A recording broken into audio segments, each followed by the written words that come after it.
I'm Chris Farrell, and this is On Watch. Welcome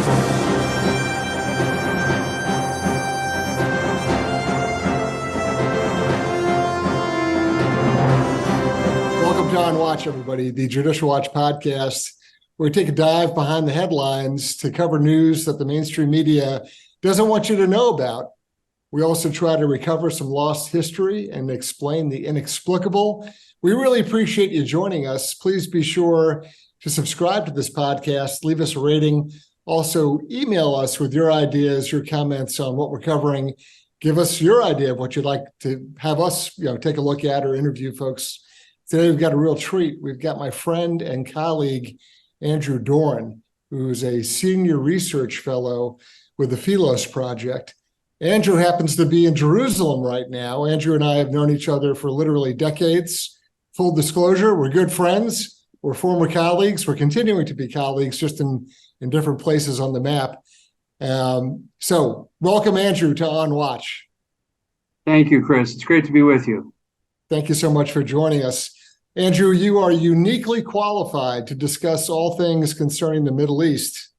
In your past life, you in fact, created an organization called In Defense of Christians, IDC, which looked at protecting the rights and really the dignity of the Christian minority in the Middle East. You've done a lot of very interesting work. You're currently with Philos Project. So first of all, you're sitting in Jerusalem. What are your impressions? What's going on now that this war has kicked off? Yeah, thank you, Chris. I think it's very remarkable, the courage and resilience of the Israelis. You hear a lot of people comment over here on American culture, and they will say things like, we don't really have the luxury of transgender ideology. We don't really have the luxury for all the things that have kind of caused a sort of intellectual, spiritual, moral rot in the West and in America, in our elite institutions, because they're surrounded by enemies, which sharpens their focus. And I went down several days ago with a friend who's retired from the IDF, retired from the Jerusalem Brigade, and we went down toward Gaza, near Gaza, to bring some supplies to soldiers. And last Saturday, October 7th, over 250,000 people reported for duty in a country of a little over 9 million people. So there were outside military bases, and it's a country the size of New Jersey. So outside military bases, there were just cars lined about a mile each way outside the road, and people left from wherever they were. If they were at breakfast, if they were running errands, they drove immediately to the base because the country was under attack. Right. And you noticed that there aren't men on the street. You noticed that people into their 40s, people my age, were called up. And so you notice that. And I was walking down the street in Jerusalem, and I saw a fellow maybe 10 years older than I am, jogging and looking at me, kind of throwing a bit of a skeptical look. And I think he might have thought, "Why aren't you called up? You're why a did you?" shirker. Why aren't you? Right, you're a shirker. Yeah. And I will say, the full extent of the horrors, we probably know now more than we don't, and what we know is pretty awful. It's pretty god awful. What was done by Hamas, and it was a shock to Israelis. It was a real shock, and they let their guard down, and you wonder how that could happen in a country. Americans, what is it, 1 or 2% serve. It's a very small percentage of us who actually serve in the military. Here, there are only a handful of colleges and universities, and they're all more or less equal in terms of their status. So you don't have the gradations of you don't have the class academic class distinctions, I guess you might say, that exist in America. So there isn't an Ivy League and then sort of a second tier, and then like good luck, you went to community college kind of thing. Yeah, no, it's not like that here. You know what they ask you? What unit did you serve in? That's the thing. Yeah, that's the thing. People fight. They use all their connections and sway to get into an elite unit, not an elite university. So that should give you a sense of the mindset. So it is a little bit shocking, disappointing, what happened. And the country has been, I spent about 3 months here this summer, 2.5 months. And I spent a lot of time while Israel was in the news for its domestic political controversy, the judicial reforms, the problems that have arisen from the absence of a written constitution, people not liking the direction that the country is taking, which is a decidedly conservative direction. The birth rate in Israel is 3.13 per Jewish woman, which blows anything in the Western world out of the water. And so these double, triple what's going on in Western Europe, certainly. Hungary's excited because they're at like 1.3, and that still isn't really good enough, but it beats Europe by, a substantial amount. Let me ask you a question. I'm going to touch on this. You touched on the intelligence aspect of this. Has the internal domestic anger cranked up, where people are feeling they're aggravated, where they're saying, how the hell could you have done this to us? You're supposed to be on watch, on guard. You're supposed to be conducting very intensive, both technical surveillance, signals intelligence, imagery, but also human intelligence, trying to penetrate these Palestinian terrorist cells. How did you let it happen? Is there anger? I mean, it's going to come out sooner or later, but is there currently anger in the Israeli populace towards their government? Absolutely, yeah, rage, I would say, but everyone's putting it on hold until this is over. Yeah, they're channeling it at Hamas and not, yeah. Right. I would imagine that at some point, I mean, it's going to come out, right? There's going to be some kind of a commission. There's going to be, heads will roll kind of stuff that they were so caught just flat-footed for this. Yeah, and I would defer to you on this point, but I will tell you my opinion, not based on really a lot of conversations, just sort of piecing things together. Because the Israelis are so good at intelligence, because they're so good at security, because they have a population that is not only deeply patriotic but multilingual. There are still native Arabic, Farsi, and other speakers coming into the country all the time. Those are the two most important languages. So they are able to. They have SIGINT advantages. They have human advantages. But I have to say, and I could be wrong about this. This is just idle speculation, not idle, but this is speculation on my part.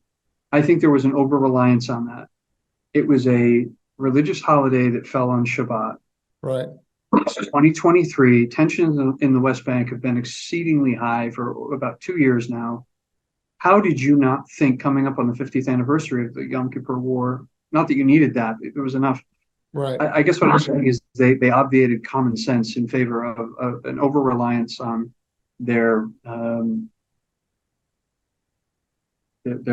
own intelligence capabilities. And so you do see that you do see agencies that make those governments make those mistakes,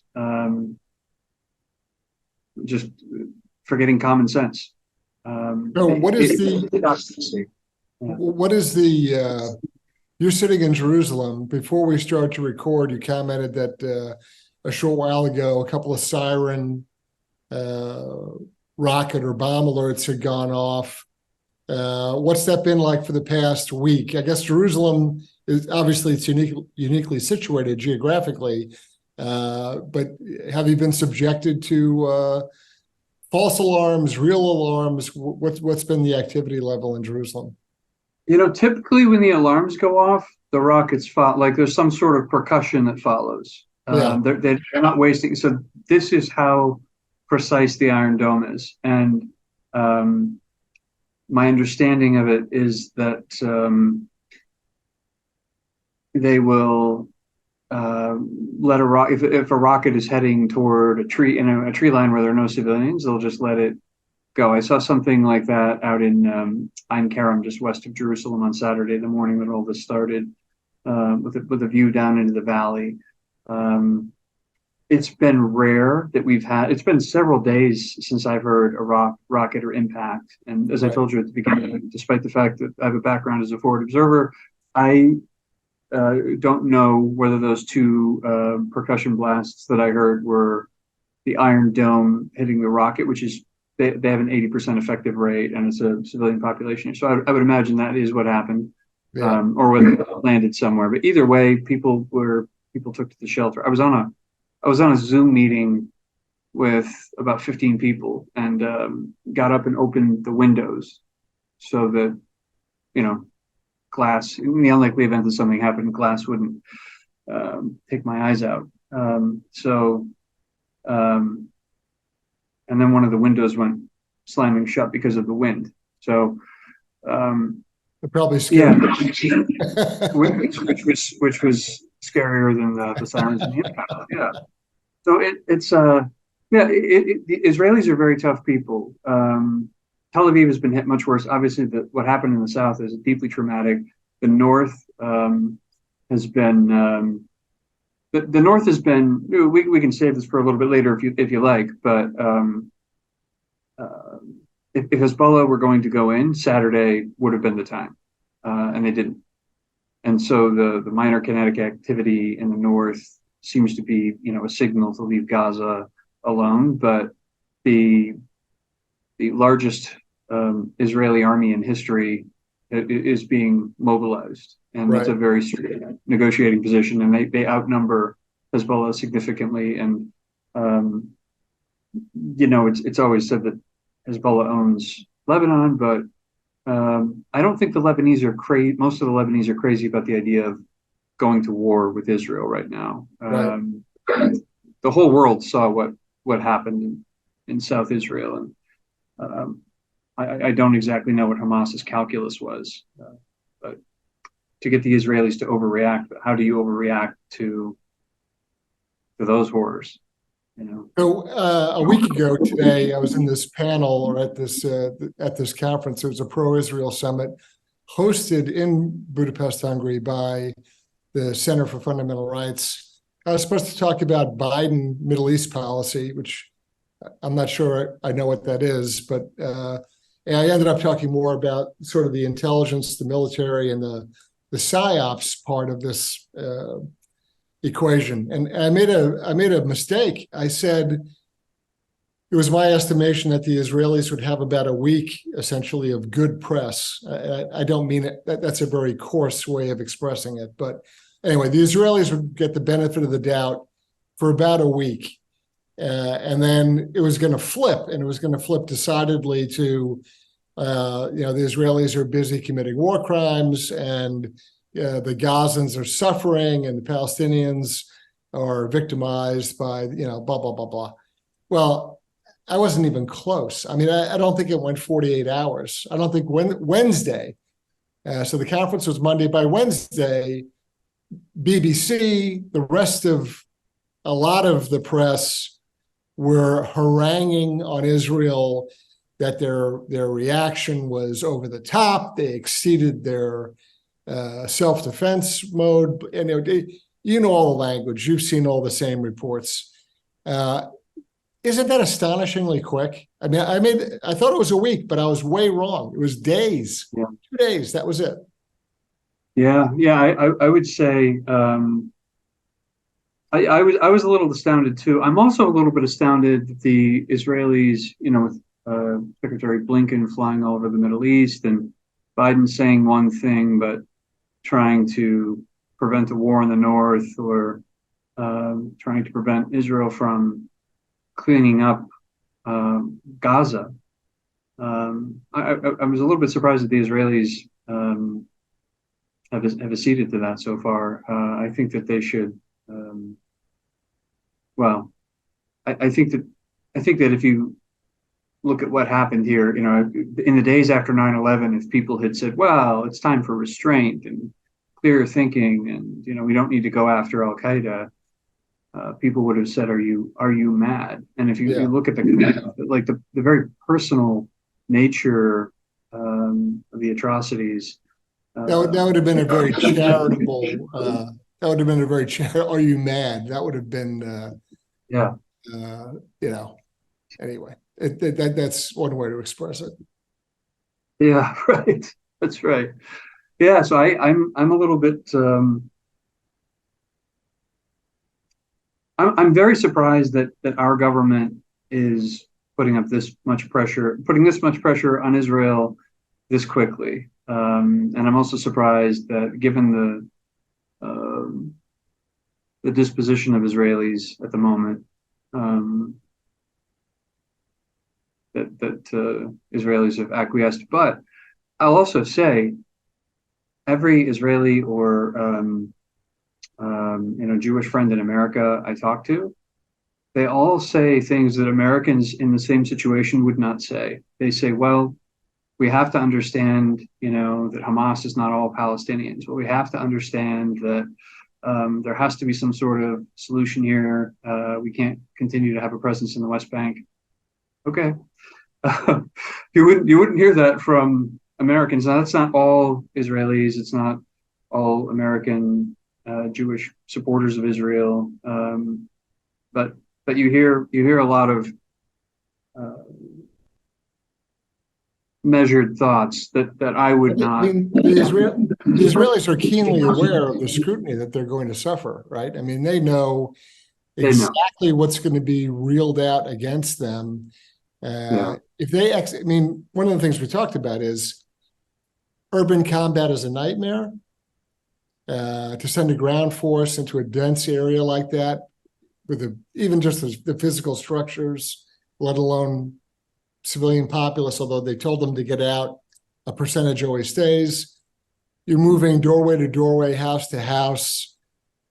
Stuff's booby-trapped. There's car bombs. There's snipers. It's a nightmare for a conventional ground force to operate in that environment. And now, on top of that, you're under a microscope. God forbid you react to sudden movement and you shoot instead of pausing an extra 5 seconds, which can get you killed. You're going in to clear a building and they blow the building up on top of you. I mean, it's horrific on the part for the IDF, who knows that they've got to watch out for civilian casualties. And then concurrently, they're trying to run hostage rescue operations, right? This is a military, it's a mind blower. And I don't think that the press is discussing this. I don't think American commentators or press or political scientists or even military experts are discussing it. It's a very, very difficult situation. And at the same time, they can't afford to let these guys from Hamas continue to operate. I mean, there's no second chance here. There's no, maybe next time. Not when they're grabbing people as hostages and dragging them back into Gaza, right? Not when they're deliberately, maliciously, willfully executing women and children, right? It's just, Hamas changed the rules on this. And now they're upset because the counterattack back. What did you expect them to do? Yeah. So yeah, I think we sort of know what Hamas. I think we know what Hamas expected because the Israelis will release 100 prisoners to get the corpse of an IDF soldier back. So what are they going to do for living women and children? I think that was the mindset. I think the Israelis have pivoted now and they're saying, well, if we negotiate, then this will never stop. Hezbollah and Hamas will try and come over nonstop. They'll try and come over every week. grab a hostage and go back, and the entire country will be taken hostage. So my thought was yours, which is that they're going to be conducting ground operations at the same time they're trying to do hostage rescue, and that's immensely difficult. And so I think there was the IDF vets I've talked to and others have just said that there's just a sense that we're not getting it. We should expect to get no one back. And I think of it as like the hostages, as awful as this is, because there are women and children and elderly there, and the people on Flight 93 sort of did it freely, but the hostages in Gaza are kind of like the victims on Flight 93, that they will have to, unfortunately, they will not make it, but in so perishing, will probably save lives. That's the horror. That's the horror of the situation. Yeah. It's also occurred to me, Chris, I don't know what you think about this, but in an age where, before Twitter and social media, when young people would be, and everyone would really be watching the same handful of channels for news, I think the attention of the West, that was the case still in 2001. I think the attention of the country and of the West and the world would be focused on the same thing. And I think everyone would be kind of working from the same information. That's not really the case anymore. And of course, there's a great deal of trust in what Hamas puts out and skepticism about what the Israelis put out, despite the fact that the Israelis have, documentary footage. They have various agencies filming international folks along, verifying what's going on. And there's skepticism about that. So I think that what we saw on October 7th has awakened a number of people to the nexus between a lot of European city streets, American college campuses, and terrorism in the Middle East. I'm stopping you right there, because that's an excellent thing to focus on. I was discussing media reaction to the attacks, but there is this other sort of ecosystem. They're distinctly different places, but the mindset that binds them together is similar, and that is what you just said, which are various enclaves in major European cities, American universities, and what was the third element you said? There was a third element. Well, the literal war here, the conflict here, right. The terrorism here, the terrorist ideology. There's also sort of this, there's an elite, I don't know where to geographically put them, but there's an elite, maybe even in the entertainment world, I'm not sure, who feels that in some portions of the entertainment world, that they feel that they're going to get out in front on social media and say, well, and then there's also the Ilhan Omar, AOC, Rashida Tlaib crowd that unapologetically thinks that what happened last Saturday, was great. So tie that together. What are American universities doing? What is the academic culture of America that this has been advanced as some great and noble deed? Yeah, my primary education, undergraduate, and even law school were all conducted in the Catholic ghetto, so to speak. So my exposure to, and I don't know that the military or even the State Department gave me much more than just a slight window into elite academia, but talking to a lot of friends who've taught or lived or studied in that world and reading about it. Certainly a lot of it goes back to Edward Said, right? Orientalism. Much of this just feels like a footnote to Edward Said's Orientalist critique. And that's a critique, of course, that ends up infantilizing Arabs and Palestinians in particular. And I think, it is a tragedy what's happened to the Palestinians, but they have not been passive agents in their own tragic history over the last century. They've rejected peace after peace. They've been told to by a mix of Western elites and Arab governments, the same governments who would never take them. Right. I mean, the old is they never miss an opportunity to miss an opportunity. Right. That's yeah. It's and I do want to come back to that, to the 20% of Israel's citizenry who are Arab Muslims, but yeah, the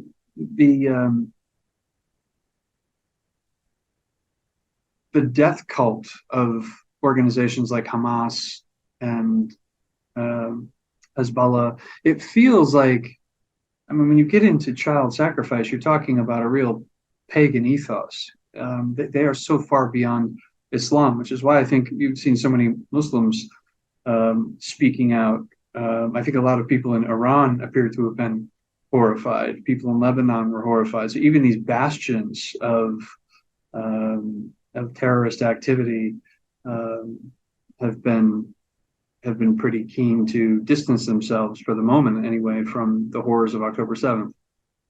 Who sadly, that's a distinction that I haven't detected. So who within the Lebanese or Iranian communities are that even they're offended? Because mostly I see everyone going to polar extremes and not a lot of thoughtful analysis, or no one's conscience has been shocked. So can you give me an example or two of Iranian or Lebanese outliers? Yeah, there. I think even Saturday or Sunday of last week, there was a soccer match in Tehran, and the sponsoring agency that put it on showed the Palestinian flag, and the audience began chanting, "Shove the Palestinian flag up your ass." And I saw this on Twitter, and I reached out to a buddy whose wife is from Iran and speaks Farsi fluently, lives in the United States now. Right. And he said, yeah, that's what they're saying. And there were a number of Iranian expats who took part in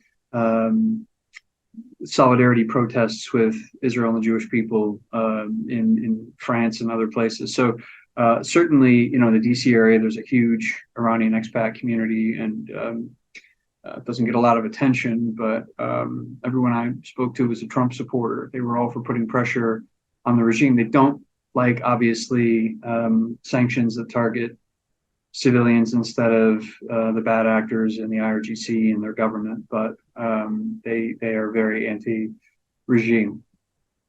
In Lebanon, oddly enough, it seems as though Iranians get away with speech that's critical of their government in public. I've not been to Iran, but I've been to Lebanon several times. Yeah. And it depends on where you are.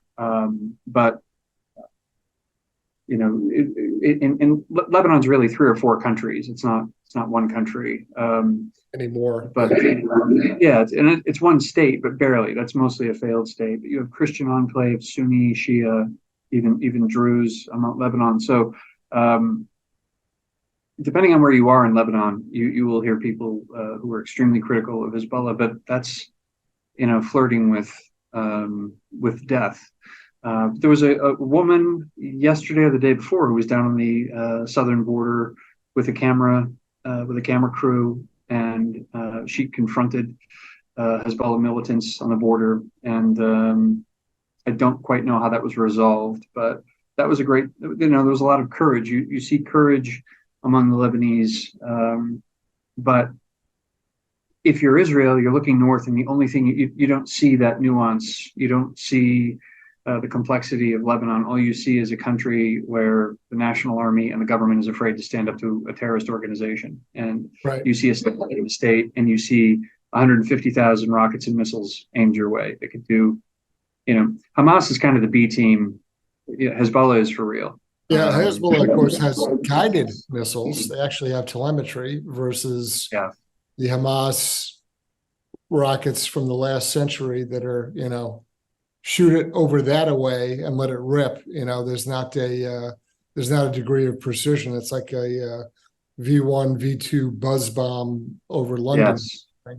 Yeah, and on that point, just quickly, the reason Jerusalem, because of where it is rarely targeted, is because they can't be sure that they're not going to hit a mosque, that they're not going to hit a Muslim residential area, and so they're extremely careful about that. Hezbollah, on the other hand, can with their rockets distinguish East from West Jerusalem, and right. so if that heats up, they could just do devastation despite the Iron Dome. So among the it's a gross term, but it's probably accurate. Among the smart guys that you're hanging out with, you guys are smarter than the average bear, the sort of academics and intellectuals, the policy guys. What's the mood? What's the view of how this is playing out? What's the it's not just an academic exercise. There's blood and bone involved in this. So what are you and your colleagues? What are your conversations about? Well, I don't know if there's any kind of a consensus, and a lot of things could turn very quickly. I think it was pretty clear that Iran and Hezbollah, certainly Hezbollah, didn't want to. There was no coordinated plan to attack on October 7th, which would have been, if you were going to attack, that was the time to do it. Yeah. There wasn't that sort of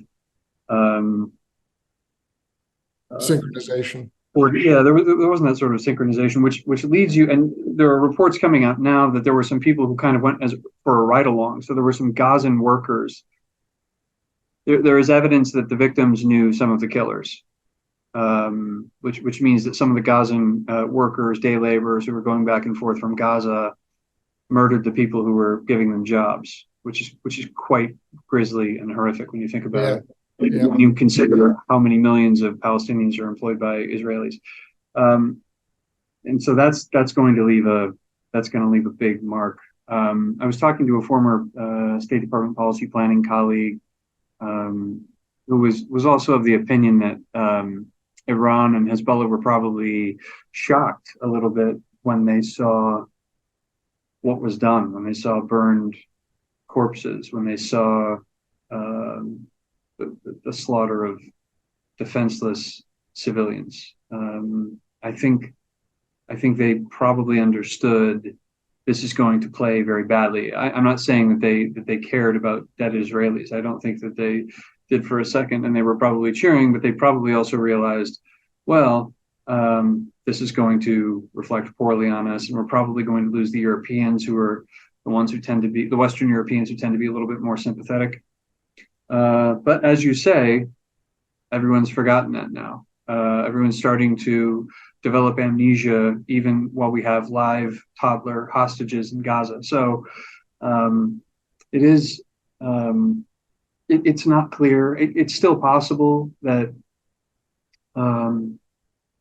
things could get hot in the north for any number of reasons. The difference between the 2006 war, if you look at that, the 34-day war, and now, where you have minor kinetic activity, but it isn't escalating into a huge war. All of that changed in Syria, where the Israelis really, through a series of different tactics, developed a limited strike exchange that that allowed things not to escalate the way that they did in 2006 into a full war, and that's continued. They're sort of playing still by those rules. Even Hamas is playing by different rules, of course, but Hezbollah and the Israelis are playing by the rules that kind of developed in Syria, where you could hit Hezbollah targets in Syria, but not when they crossed into Lebanon. So there've been strikes in Syria and back and forth between Syria and northern Israel, but not to the extent that we saw in 2006. If I were Israel, however, and I've got people flying in from Peru, from America, from Brazil, from Europe, all over the world to come enlist, and I have my army called up, I would take my time, I would train it, I would move it north, and I would negotiate. And I would ask the American administration, with its really good contacts in Iran, to talk about let's talk about these 150,000 Hezbollah rockets. And I realize that's a very high stakes game, and I don't know that the Israeli government will be able to withstand pressure from our government not to do that. But in a vacuum, all things being equal, I think that would have to seem very tempting to the Israelis. You've got, let's deal with Hamas and Hezbollah here and now. Well, we have the army and we have the national will. We're united, and we have certainly some in the West who are with us. So you were sitting in the State Department not too long ago, and you know the career operatives that are embedded in the day-to-day operations there. And you see the language and the sort of posture that Biden, Blinken take on Israel. Is there going to be one of these schizophrenic moves where we say we're with you forever and then we end up screwing them? Or is it, what's your sense of, there's the rhetoric and then there's the pressure that's brought to bear? What's the tension on that? Yeah, I have a friend who moved here many years ago from Canada, and she has 6 children. She's Orthodox, but she also, I think, considers herself something of a liberal, progressive, leftist. Although in Israel, being center left is kind of the equivalent to being center right in America. That's how conservative the country's gotten. And she's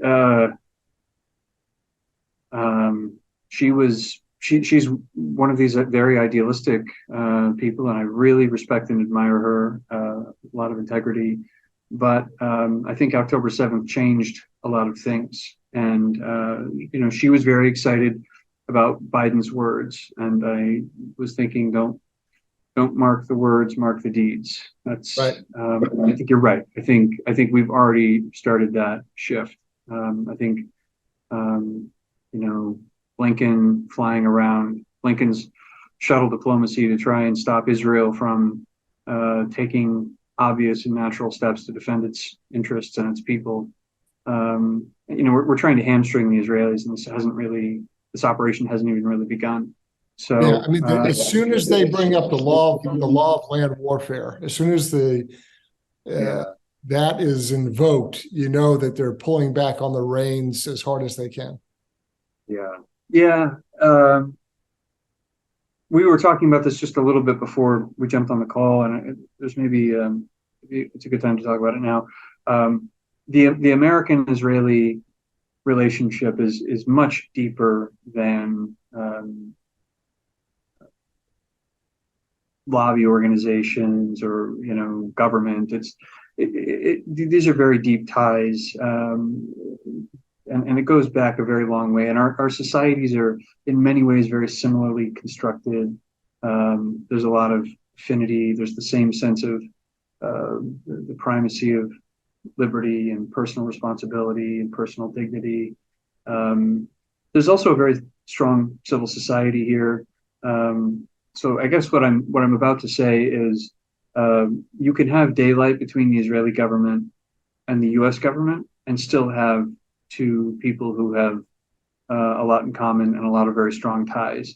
And I say that because I think Americans would be very surprised I think most Americans would have a kind of 1985 understanding of Israel, which is probably what I had before I came and spent a lot of time here.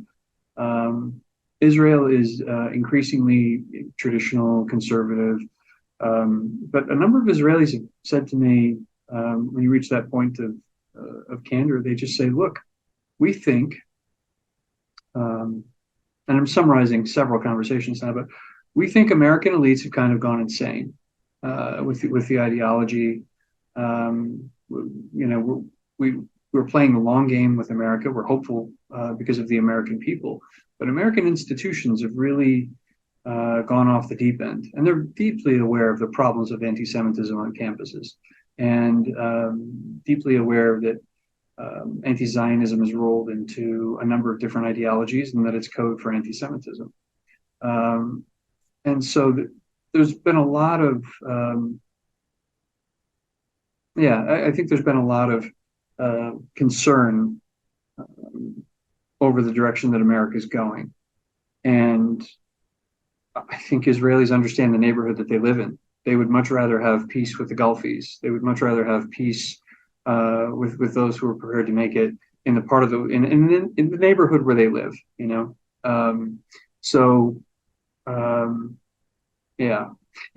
terms of what the State Department might be thinking, I think you nailed it. The thinking with Lebanon inside the State Department, and I think the U.S. government for a long time, was, let's try to buy time, let's play the long game. Well, the long game favored Iran, and it really always did. And so it favored Hezbollah and it favored Iran. And here we are. It's 2023. It's 40 years after 1983, October 1983, which is a time we all that all Americans ought to remember. And we're at a time of heightened terrorism, Lebanon on the brink, and a carrier group in the Eastern Mediterranean. So we'll see how it goes. I tend to agree with you. I think this administration is not going to have Israel's back, and that's a disappointment. Yeah, the carrier group was nothing but a publicity stunt. I mean, it's awesome and it's powerful and it's big and it's a lot of stuff, but they're busy worrying about their drag shows. It's not.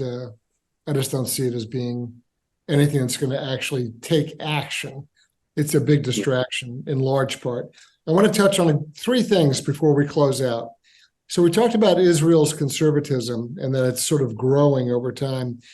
But Israel, and believe me, I'm pro-Israel and I support the right to defend themselves and to destroy Hamas. Don't get me wrong. But Israel's got its own little kind of schizophrenic position. You've got publicly funded abortion there without even a question. Tel Aviv has its own very, let's say, active, LGBTQ scene that is sort of promoted or winked and nod. So they're about as schizo as we are. There's a whole lot of America that wants nothing to do with Biden's crazed gender ideology or Biden's open borders, which puts us at grave risk. But that's what is talked about incessantly. But I think most of what you can call it real America, or, the square states in the middle, they don't care about anything about that. Does Israel have the same thing? You're saying that they're more and more conservative across the board, but they still have inconsistencies in their own sort of policies. Yeah. Abortion, it's interesting because abortion here is more restrictive than it is in the United States, at least depending on where you're talking about in the United States pre-2022. And after last year, when Roe was overturned, it suddenly became politicized here. It was something that was kept out of politics. But it entered politics there after our. It entered politics because people on the pro-abortion left in America, sensing the rise of traditional values and religion and conservatism, wanted to make sure that these were enshrined. So we've actually brought exported the fight to Israel. It did, yeah. So I met earlier this year with an Orthodox fellow who left his job as a lawyer to run a crisis pregnancy center here in Israel, and they count every single. I think it was like 73,000 babies since they set it up. It was founded by a Holocaust survivor, and we went to Yad Vashem, and when we spoke to a couple of people who explained how it works, especially in the religious community. You have to sit down and talk to a rabbi. There has to be a health, there has to be a related health issue. But most women who who seek abortions in Israel are doing that are doing so out of poverty, not out of it's not Not a lifestyle. it's not a lifestyle choice. It's usually poor and sometimes from religious families. And that might sound like that's going to fall very hard on Christian, especially Catholic ears. The Jewish teaching on abortion actually comes from the Talmud, and I don't remember all the details, but it was like the last rabbi to weigh in on a subject of a woman who fell down a flight of steps while she was pregnant, and whether or not she could be compensated for the loss of the child. And the decision was no. And so the pro-choice ethos comes out of that. But when Israelis say pro-choice, even I'm talking like center-left people, they really don't think of abortion here in terms of elective abortion or abortion as a means of birth control. What they mean is someone who's raped, hard cases make bad law, as we say. Yeah, that's for sure. So that, abortion is much more complicated here. It's becoming less common here. So the abortion rate here is going down. The restrictions on it are going down. But of course, because of pressure from the left here and in the United States, it's more difficult for people who run crisis pregnancy centers. But on the LGBT, yes, it's true. You will see rainbow flags in Tel Aviv, but when you talk to someone who says, "Oh yes, I'm all pro LGBT," and you start getting into transgender ideology and talking about what's happening in America, right? You get this stunned look, and they don't believe you. They think that you're making something up, and they're really not following what's going on in America. They have their own lives, and they're pretty shocked and horrified. So what you run into is silence. And so everyone I've talked to, center left, center right, more or less agrees that the things going on in the United States, those could not happen here. That's the great disgusting. It is like everybody, like you don't have gender wars here. Everybody gets married very young. I think the average age in Israel is 28. It's one of the youngest countries in the world. So you walk down the streets, everybody's you don't have middle-aged bachelors dating 25-year-olds. A, because they don't let somebody get to middle age without being married, and B, there are no 25-year-old girls to marry. There's mandatory service, and the kids here grow up young, they marry young, they have big families, and those who like the ultra-Orthodox who are exempt from service, they marry young as well, and they have very big families. That, I think, is a much bigger problem in Israel. The Haredi ultra-Orthodox community, they don't serve in the military, they're underemployed. They are a very quickly growing demographic, and they live in poverty, often on assistance. They send their wives to work. There are kind of poorer Haredi neighborhoods. The crime rates are extremely low, and they study Torah, but they also panhandle. And I can't tell you how many times over the last few years in Israel I've had an unemployed Haredi fellow come up and panhandle. Even at the Western Wall, I had that experience the first time that I went there, and that's extremely common. And these are some of the real problems for Israel. But I do think I would bet, as with other things on the LGBT, like they have a very active and hostile anti-LGBT movement here in Jerusalem, and it is kind of Jerusalem against Tel Aviv in that sense. And and in the north, in Galilee, it's where it's 45% Jewish, majority Muslim. Galilee, there's not a lot of interest in that, but there's also not a great deal, depending on where you are, of patriotism in Israel. But for everything I just said, there's an exception. Yeah, I'm sure. So two points also I want to hit. One is, what's your read on how the European Union And well, let's think of it as globalism. What's your read on how the United Nations and the European Union are currently coming at the war? And a month from now, what's your gut instinct on how they're going to, the big globalist, multinational, organizational view of little New Jersey-sized 9.5 million people fighting tooth and nail for their existence? How are they going to interact? How are they going to deal with what's going on? I really don't know, because Israel is extremely unified at the moment, and I don't know in terms of what Israel does and what Israel thinks. I think what Israel thinks is that they have a growing population, and they look at Latin America, they look at Africa, they look at Asia, and they say, where are our allies here long term? They look at Europe, and they see what the West ought to see, what the United States ought to see, which is a continent in demographic decline that's about to undergo some extremely difficult decades that it has brought upon itself. They see the rise of China. They have good ties with India here. Israel and India have very good ties, despite the fact that India has parted ways over the Ukraine war with the West.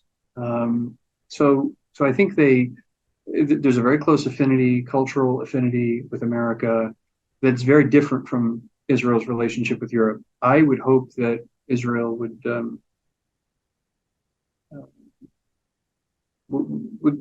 stay the course, so to speak, and do what's in its own interests in the weeks and months ahead.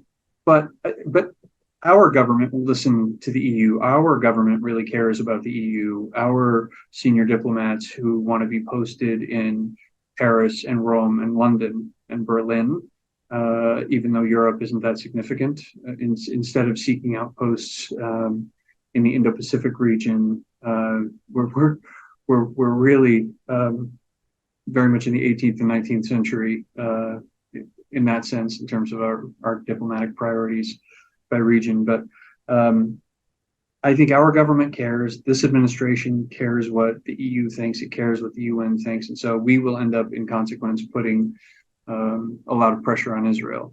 Yeah. But the Israelis know that the EU hates them, Yeah. Shortly I think after if it was here. Shortly after the attack, I think it was Monday or Tuesday, Wall Street Journal came out and reported that there were meetings between Hamas and the IRGC in Beirut. I don't know if you saw those reports. They're pretty specific as to date, time, location. And they also were kind of, wondering about how they pulled that off without Israeli intelligence detecting it through any number of different ints. You'd be able to see, hear, watch, know that.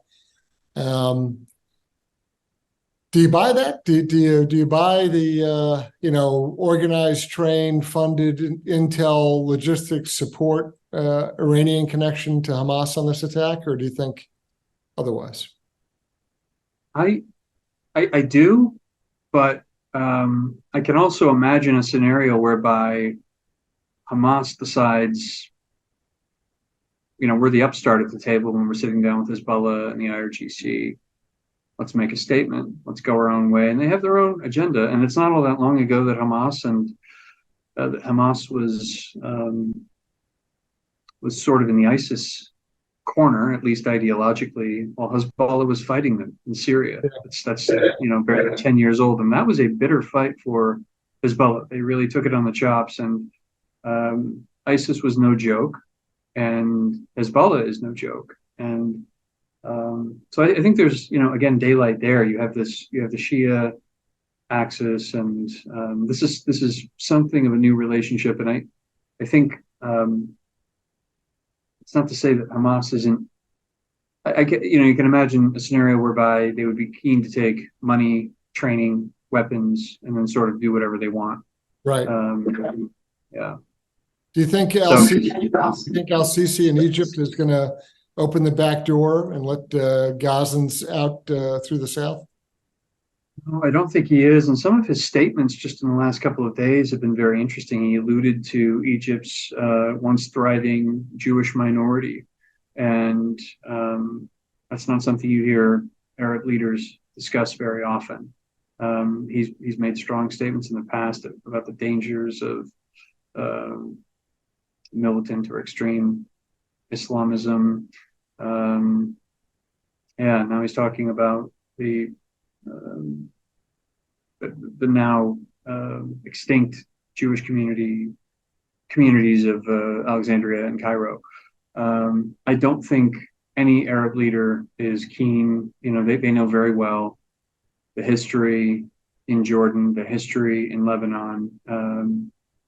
They're aware, and you'll even hear many people talk about this, that 1/5 of Israel's population is Palestinian, and many Arab Israelis are deeply patriotic. They have no desire to be part of any Palestinian state that's formed, if that ever happens. They have no desire to move to Gaza and live under Hamas. They are quite content with, so maybe they're slightly, maybe there's an asterisk because they're Muslim instead of Jewish. Israel is where the Christian community here is growing. It's dying in the West Bank. It's dying in Gaza. So it's a very small community in Israel, but I've been to 13 Muslim majority countries, and I've yet to see a place where the religious freedom of Christians is respected the way that it is in Israel. And you see Christians wearing crosses, but is it difficult to be a minority? Absolutely, it is, and there are difficulties that come with that. But Christians can complain about those things here.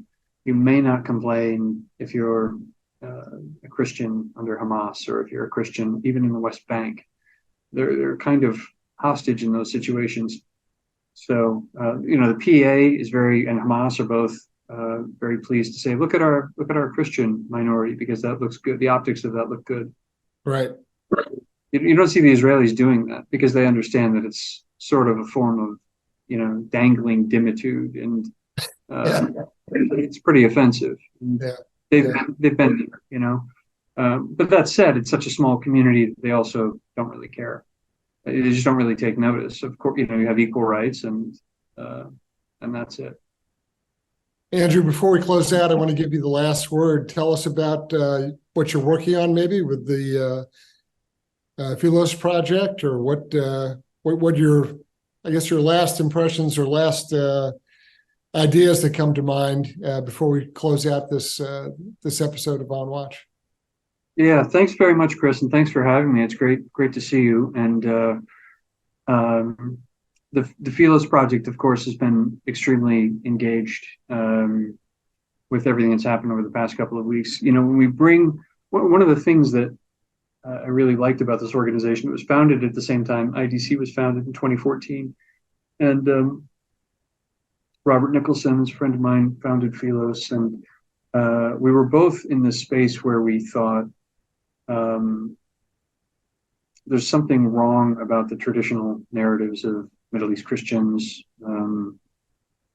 You have to choose either the Arabs or you have to choose Israel, and that just felt like a false dichotomy. So I like the way that Philos, I really admired the way that they would bring groups here and you talk to everybody, and that's one of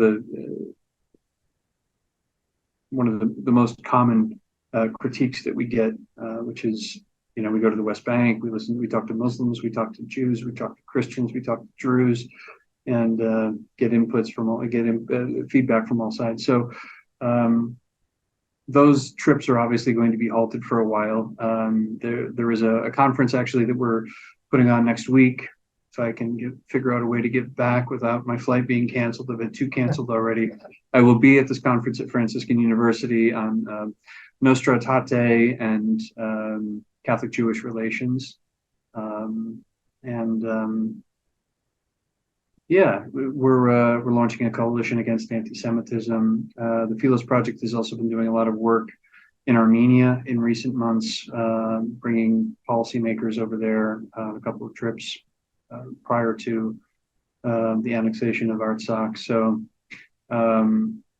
we do a lot of work in this part of the world. It's nice to be away from official impersonal diplomacy and doing relational diplomacy on the ground with real human beings, and not being around that oppressive bunch in that horrible monstrosity in Foggy Bottom. So I feel liberated. I've almost got my health back after your sanity back. And my sanity back after 3 years in the moldy viscera of Foggy Bottom. But yeah, we're working on a lot of great things, and it's philosproject.org, and people can check us out. Thank you. That's for giving me thank you for reminding me to put that plug in, because I would have forgotten.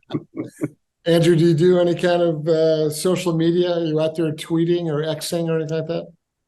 No, and I thank you, Chris. I ought to be. I struggle with this. I don't. Yeah, I don't. I don't at all. I rely on Judicial. Yeah, I find it a little bit too demoralizing. So quickly lose my faith in humanity. But no, I'm not on social media. But you can find us at the Philos Project. Yeah. Good. Andrew Doran, Senior Research Fellow at the Philos Project. Thank you so much for giving us your insights, your views on from your perch in Jerusalem on what is going on with this outrageous, insane, vicious attack by Hamas on Israel, and what's going on, and really what's heading our way. There's a lot of your insights are very helpful. You really help people understand what's going on and how things may or may not play out. We appreciate your time very much. Thank you, Chris. I'm Chris Farrell on Watch.